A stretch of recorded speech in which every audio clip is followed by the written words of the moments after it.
Sabah terkenal sebagai lokasi perlancongan menarik daripada Gunung Kinabalu, pulau-pulau dan keindahan pantai, selain makanan laut yang murah dan segar. Sebelum penularan pandemi COVID-19, setiap tahun Sabah menerima jutaan pelancong dari semenanjung Malaysia dan luar negara, sehingga tempahan di pulau-pulau maupun resort dan homestay khususnya di Kundasang sentiasa penuh. Bagi pengunjung yang mencari kelainan ketika kunjungan ke Sabah, Anda boleh melawat ke 5 lokasi bersejarah yang tersingkap di sebaliknya kisah misteri.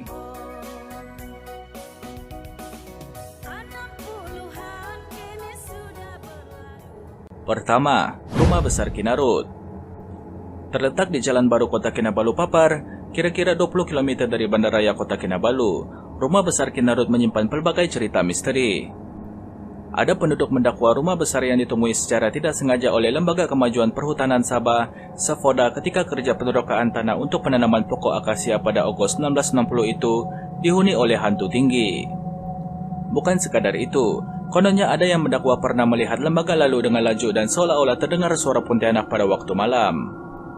Penduduk menggelarkannya sebagai Rumah Tuan Simon, merujuk kepada nama panggilan pemilik rumah besar itu dalam kalangan penduduk tempatan yang pernah bekerja di situ. Ketika mula ditemui dan diketahui kewujudannya dalam kawasan hutan hampir 30 tahun lalu, orang ramai mengaitkannya sebagai rumah besar pertama dibina Borneo Utara sekitar tahun 1910 hingga 1914. Walaupun kini tinggal rangka, jelas ia seperti sebuah istana yang dibina dengan batu bata, jubin, dan konkrit. Persoalannya, kenapa rumah besar itu dirobohkan sehingga kini masih misteri, walaupun ada yang mengaitkannya akibat kejatuhan harga getah. Tidak kurang juga menyatakan rumah itu dirobohkan karena ia dibina secara rahasia, tetapi dakwaan itu juga tidak dapat disahkan. Kedua, Kampung Budaya Monsopiat Penampang. Sebanyak 42 tengkorak tersusun rapi dalam rumah di Kampung Budaya Monsopiat di Penampang, menyimpan misteri tersendiri yang pasti mengundang perasaan ingin tahu pengunjung. Dianggap berusia lebih 300 tahun, tengkorak bergantung di siling rumah itu dikaitkan dengan kisah pahlawan Kadazan, yaitu Monsopiat yang gagah dan diguruni dengan keberanian memenggal kepala musuh.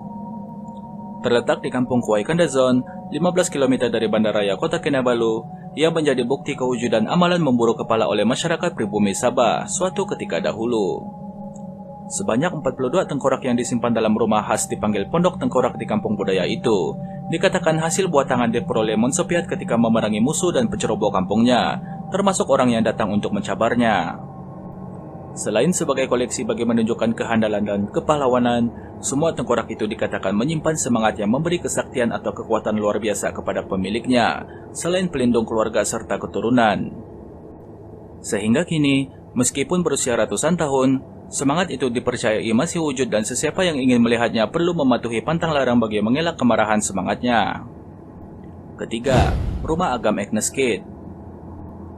Rumah ini terletak di Jalan Istana Sandakan suatu ketika dahulu pernah didiami penulis Agnes Newton Kidd yang menghasilkan karya Land Below the Wind pada 1939 hingga memasyhurkan Sabah di mata dunia.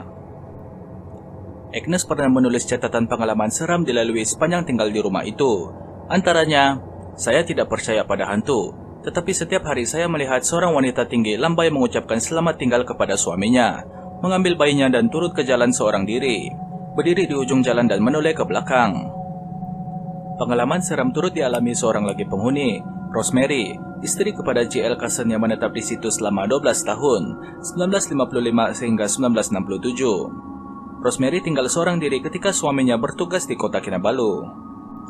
Menurut Rosemary, dia terbangun pada waktu subuh dan terdengar pintu di bilik ujung rumah ditutup beberapa kali, diikuti bunyi orang berjalan menuju ke biliknya. Apabila membuka mata, Rosemary mendapati satu lembaga wanita berdiri di ujung katil sambil memerhati ke arahnya. Dia tidak mengetahui apa yang berlaku karena selepas itu dia pingsan. Seorang pembantu rumah yang bekerja ketika Tom Bells tinggal di situ pada 1967 hingga 1968 pula serempak dengan wanita berdiri di anak tangga. Banyak lagi catatan yang dipamerkan di satu sudut rumah itu yang menceritakan kejadian seram dialami penghuni rumah berkenaan. Keempat, Agop Batu Tuluk.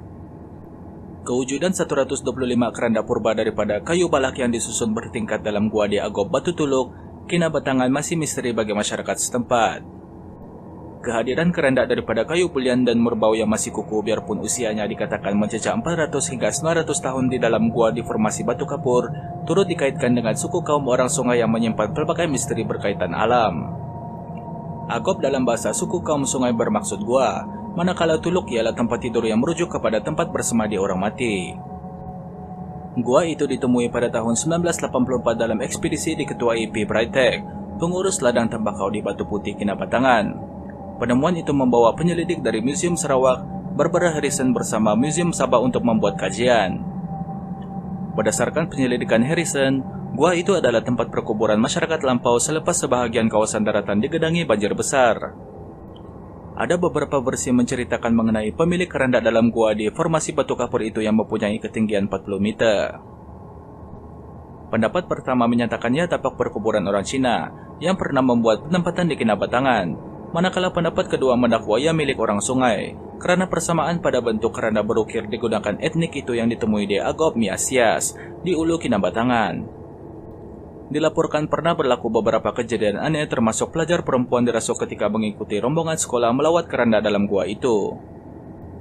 Kelima, Gua Madai. Gua Madai yang terletak dalam kawasan hutan simpan Madai Baturong, 13 km dari Pekan Kunak adalah lokasi penuaian sarang burung yang diwarisi masyarakat Idahan sejak beratus tahun.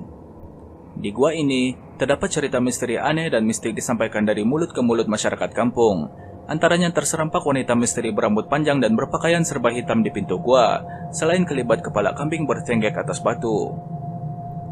Diceritakan ada penjaga keselamatan di gua itu mendakwa pernah ternampak kambing berlari dalam gua sebelum hilang tanpa meninggalkan apa-apa kesan atau jejak. Apa yang menimbulkan misteri? Dari mana datangnya kambing dalam gua memandangkan tiada penduduk berhampiran memelihara ternakan itu? Di pintu gua pula, kalau bernasib baik boleh terserempak perempuan berambut panjang berpakaian serba hitam duduk di atas batu. Namun selepas mengalih pandangan dan menoleh semula ke arahnya, ia hilang. Masyarakat Idahan percaya gua itu ada penunggu dan dihuni makhluk gaib. Selain mempercayai ia adalah penjaga burung layang-layang yang datang bersarang di gua berkenaan. Di dalam gua, kewujudan dua bongkah batu besar menyerupai kursi dan meja turut menguatkan kepercayaan mengenai kehadiran makhluk gaib. Dengan andaian batuan itu adalah perabot kediaman mereka.